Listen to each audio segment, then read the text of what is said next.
Every indigenous civilization lived in nature, with nature.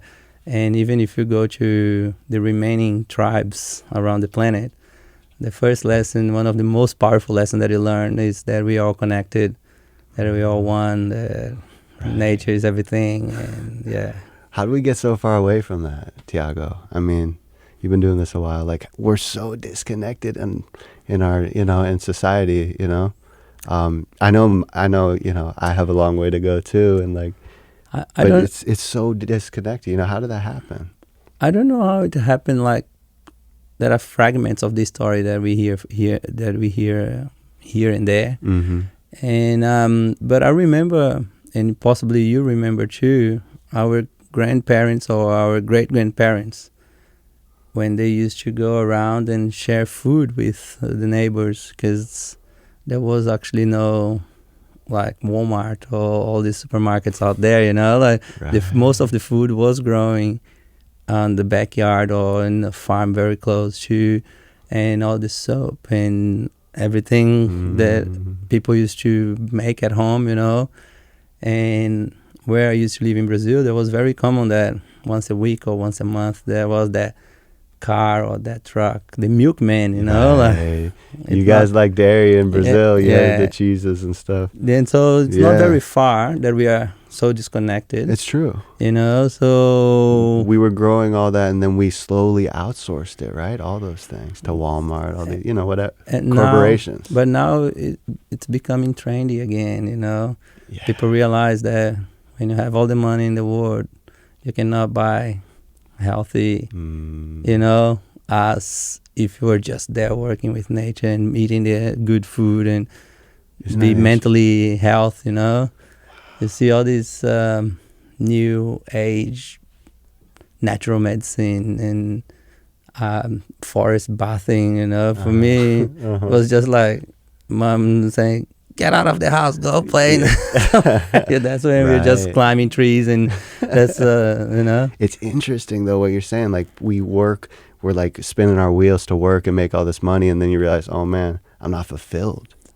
I'm not like, what am I doing this for, We're missing a lot of those. And a lot of people that comes to my workshops at the moment, in the last, I would say, 5 years, it's people who, they could have been CEOs. They were CEOs, though they are CEOs of companies, but they don't want to work in something that are destroying anymore, That's right. They want to work in something that is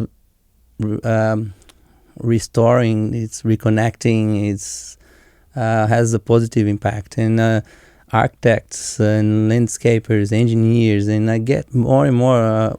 One of the places that I do workshops, that I run the workshops in Costa Rica, is Rancho Masatal. By the way, guys, if you have a chance to go and see that place, it's amazing. Okay. They teach natural building as well. Cool. And man, you see like interesting architects from all over the world that go there to learn how to build with natural materials. That's how we used to build not long ago. You know what I mean? Cool, man. Like terracing and all these. No, like making house like earth ships and stuff, like made of.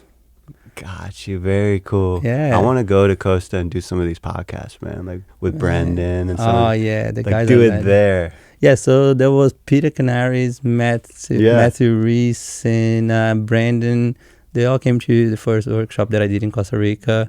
And a bunch of other, like JR, who came here as well. That's working with us. He was there?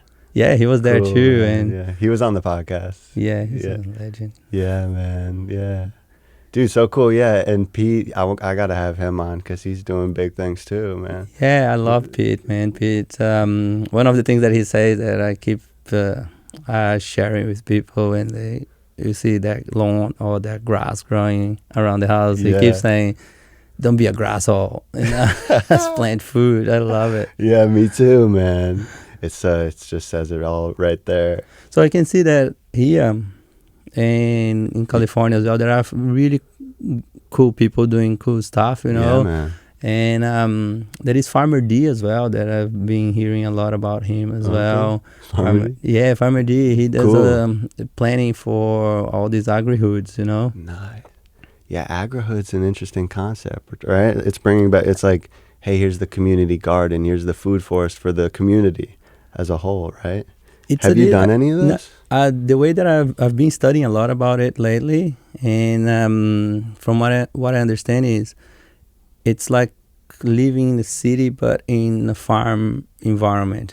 So there are clusters of there are agrihoods of many kinds, like different designs. Sure. But there is one in particular, Serembe, that is in Georgia. I think. I've heard of this. That what they do is they work with the landscape, like in that part of the land, because it's a little bit more steep, and they did some sort of townhouse on that part of the land. That it is where the barn and with the horses and the cows, and on that part is like the studios, and so and then they have like fancy restaurants and gardens everywhere, and most of the food that's produced is for the community. Wow, yeah, it's right. So they work with the land before they go and tear it up. I love that. Instead of like clearing everything and putting blocks of land, they just work around. There are cool ones in Costa Rica as well that Brandon's working a few of those. Yeah, he does that out there. Yeah.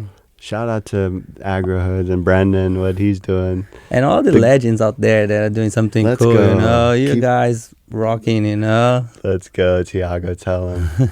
So cool. Yeah, man, because I feel the changes too, and like it's happening. People, there are pockets of people making it happen. And I appreciate you coming out, Thiago. Hey guys, so if you enjoyed this video, please give it a thumbs up and subscribe below. And we'll see you in the next one.